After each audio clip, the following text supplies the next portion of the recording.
it's Lee from coloringqueen.net and Happy New Year. I know it's a bit late. It's my first colour and chat for 2023.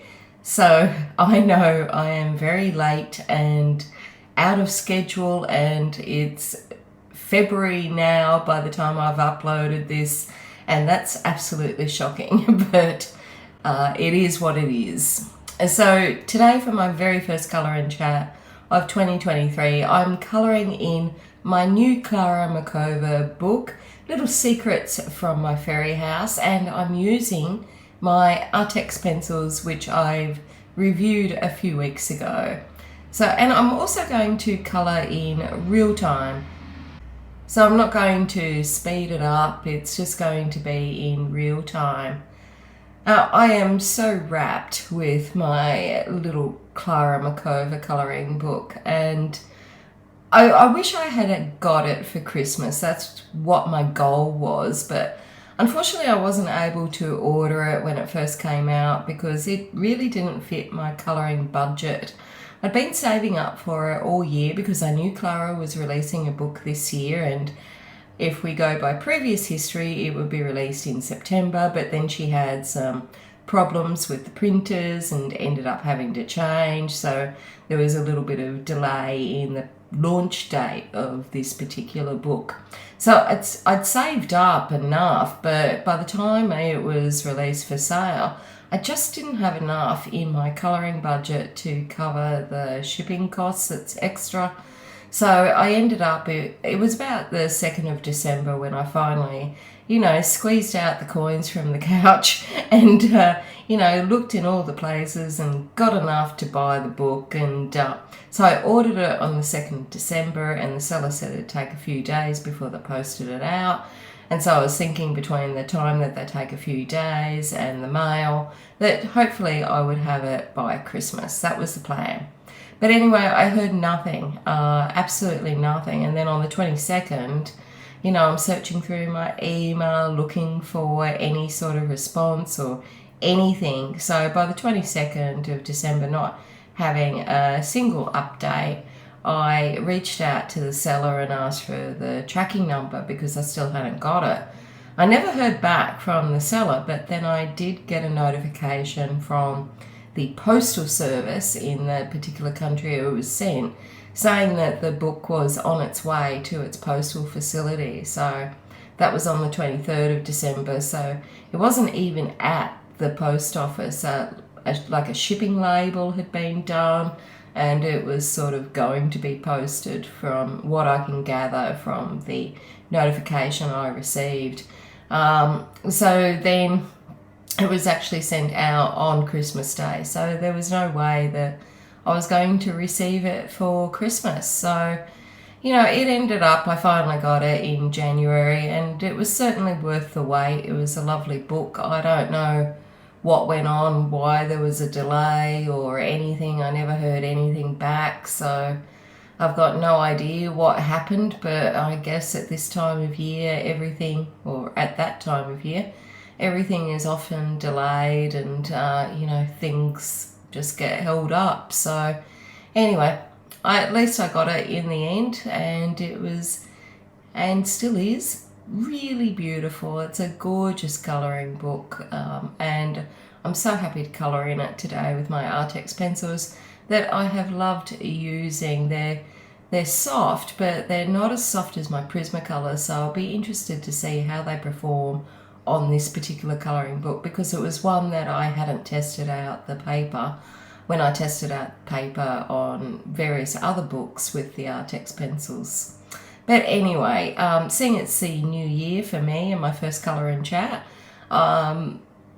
we celebrated the new year by staying at home and we watched the fireworks on TV. We couldn't actually find the Brisbane ones on TV, but we ended up watching the Sydney ones, and I actually felt really homesick watching it, which means to me at least that Sydney, I still consider it to be my home.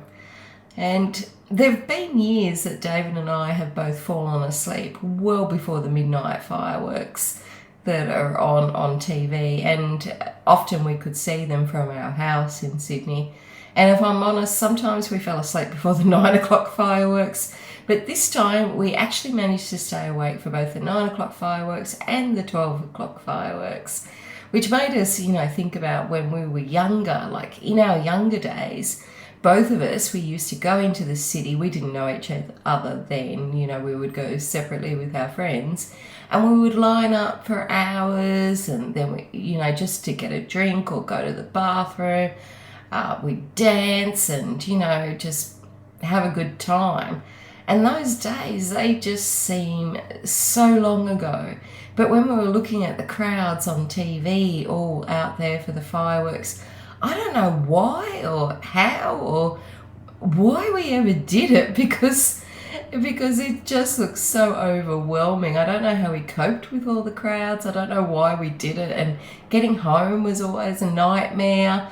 But I'm just so glad that we were just sitting on the couch and just watching it, and could get up and get whatever we wanted from the fridge and go to the bathroom whenever we wanted without having to line up for a crowd. So yes, you guessed it, I'm officially declaring myself old and I want to stay at home. But in the past, I also used to make resolutions for New Year, a way of sort of listing out what you wanted to achieve that year, your goals.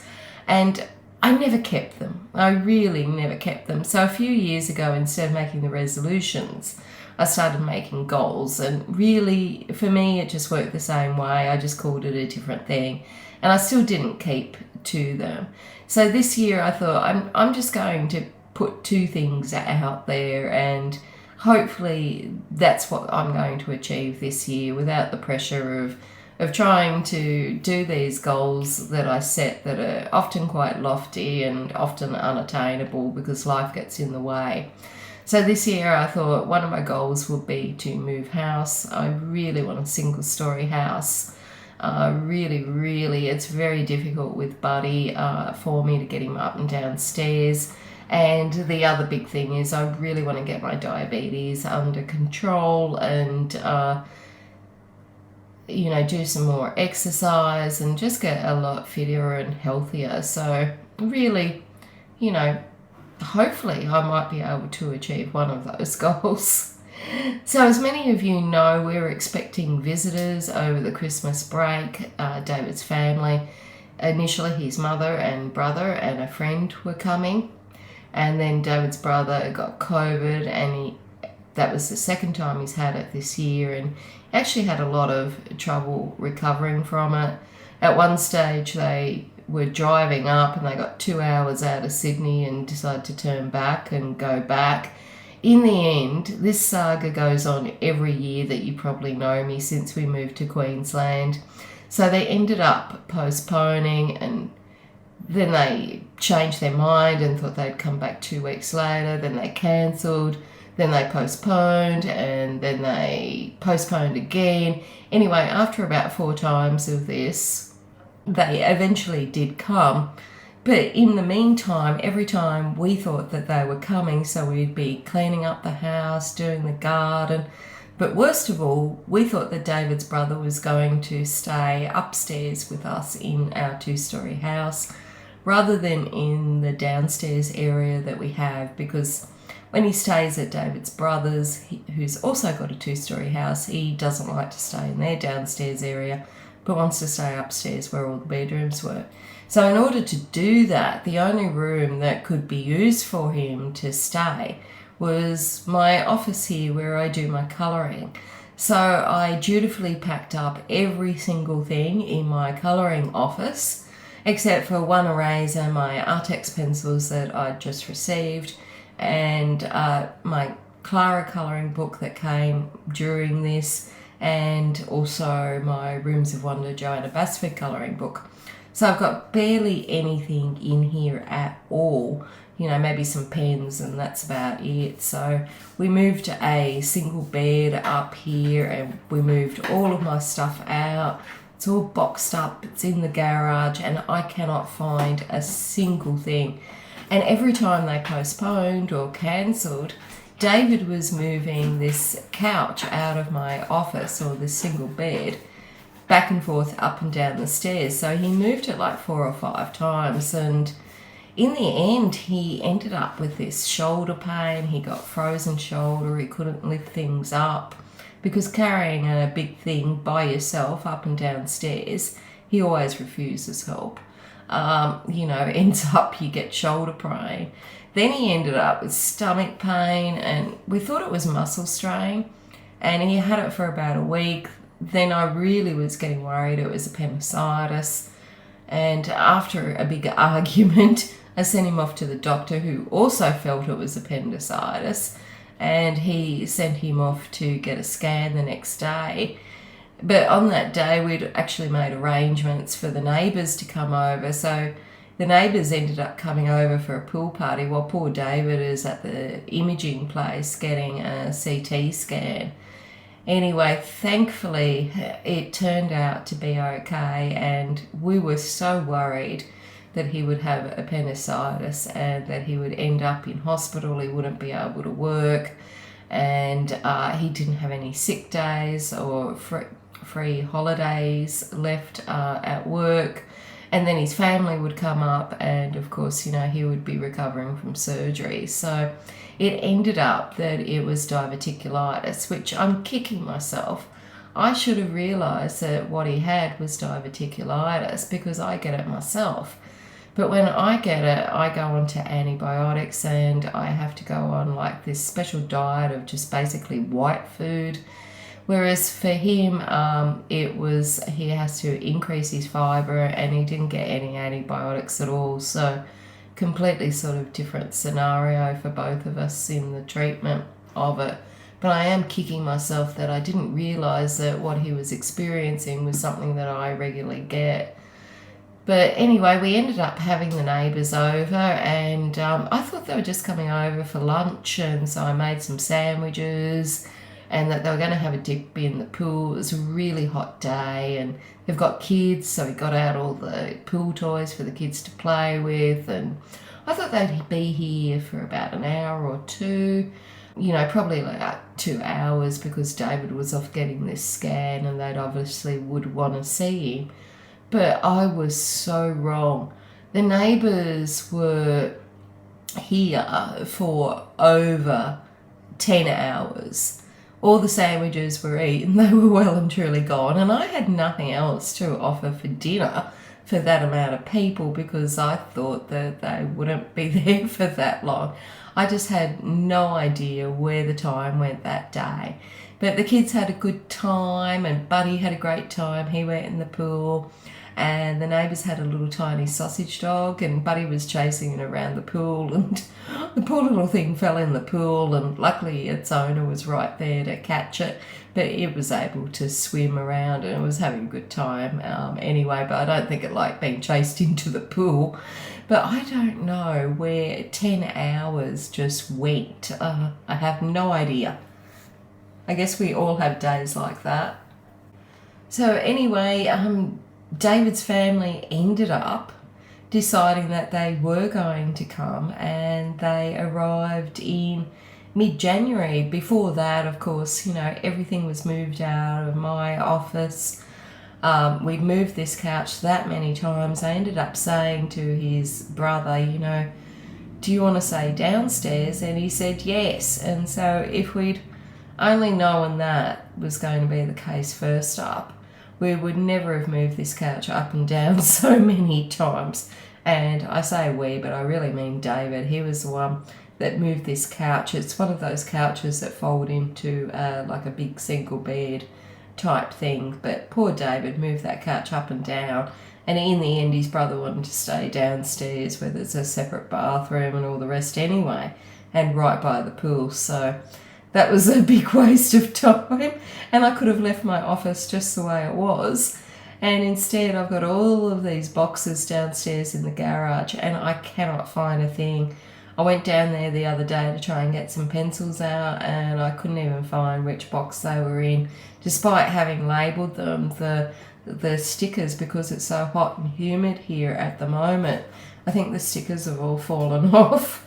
But anyway, so they arrived, and before they arrived we went crazy.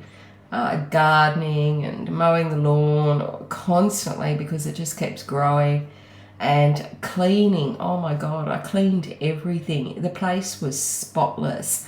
I was cleaning using a cotton bud in places so that it was just absolutely perfect. And using my new favourite thing, which are these magic erasers. You get them from the discount shop, and it's just like a bit of white foam, and you wet it with water. And it's amazing. They just clean off all these marks on walls that you never have any idea where these marks come from, by the way. They just sort of end up there. Anyway, these things just clean everything. They're absolutely fantastic.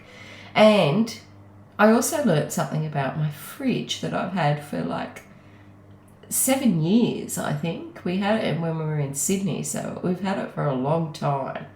Maybe longer than 7 years. But when we moved here, it's one of those that you can get water from.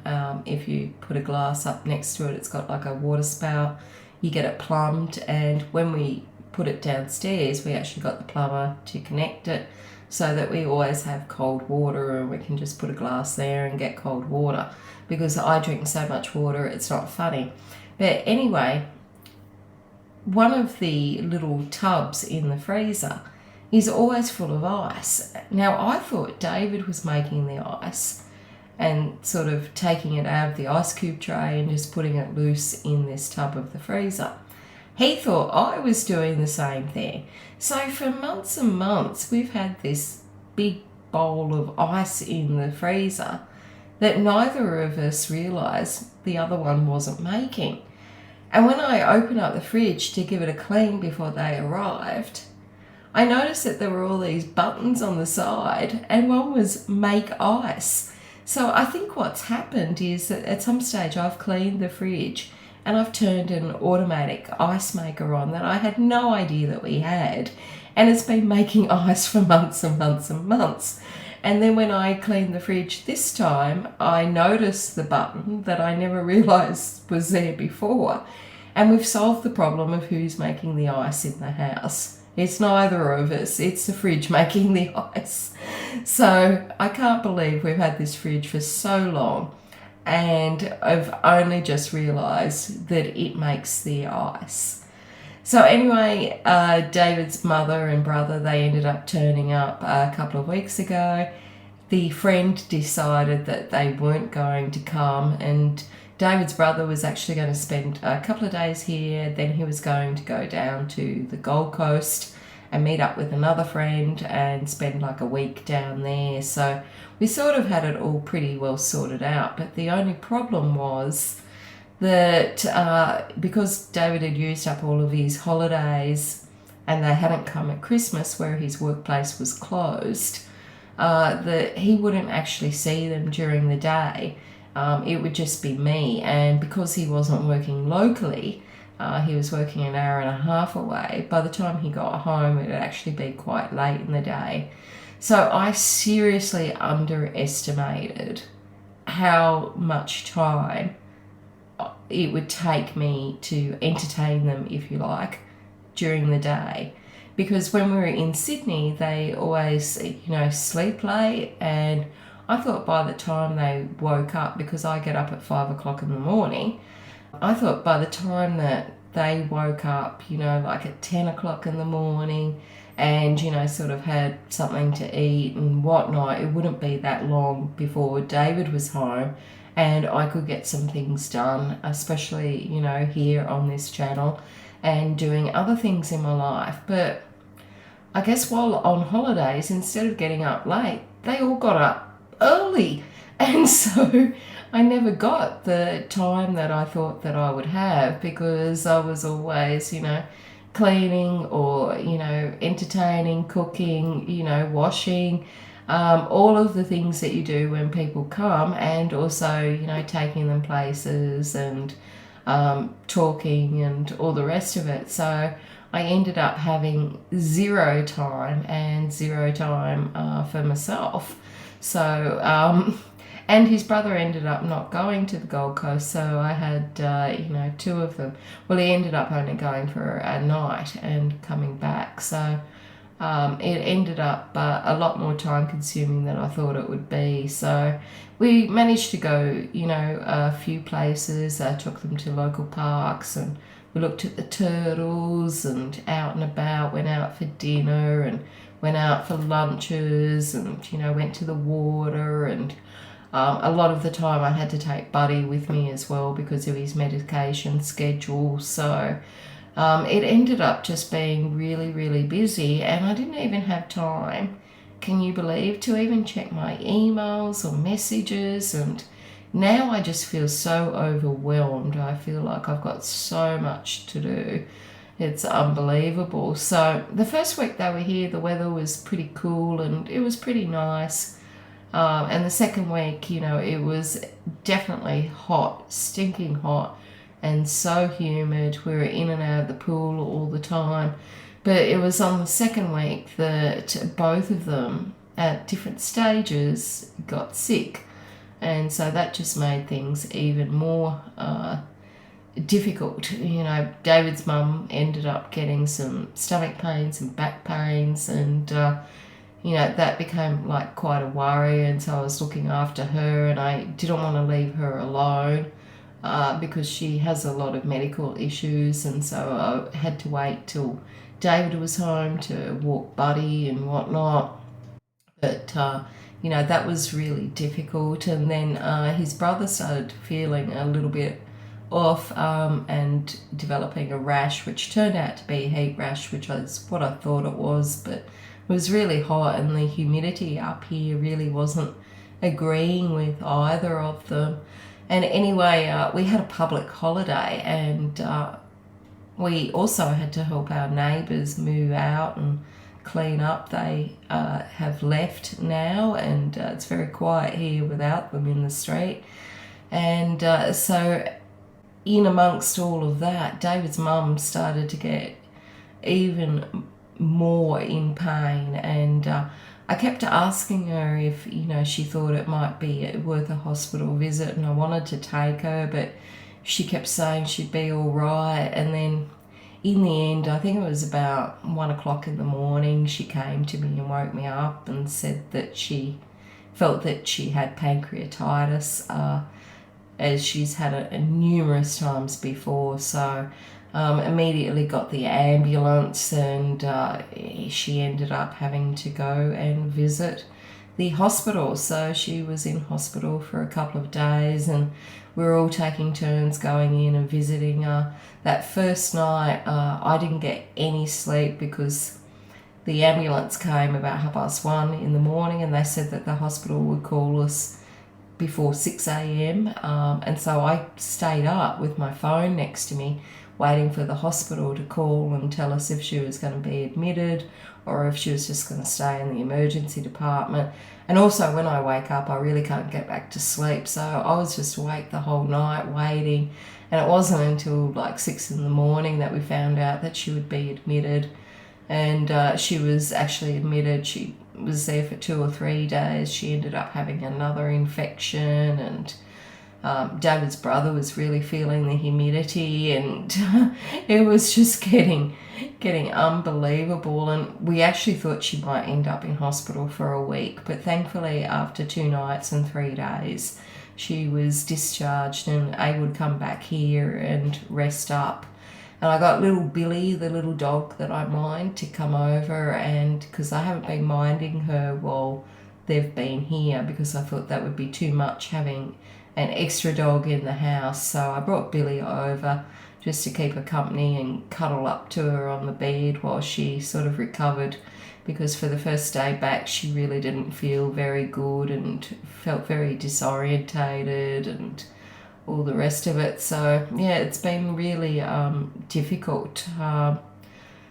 So yeah, and in between all of that, of course, Buddy has had seizures every day, and then the last few days he's had 5 seizures within the 48-hour period. So we're monitoring him to see if we need to take him to the emergency hospital. So it's all been happening between looking after everyone that hasn't been feeling well, and Buddy and David working far away.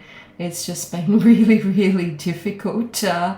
And so if you've emailed me or messaged me or you're waiting for a reply, I am trying to dig through these emails, but I have so many, it's unbelievable.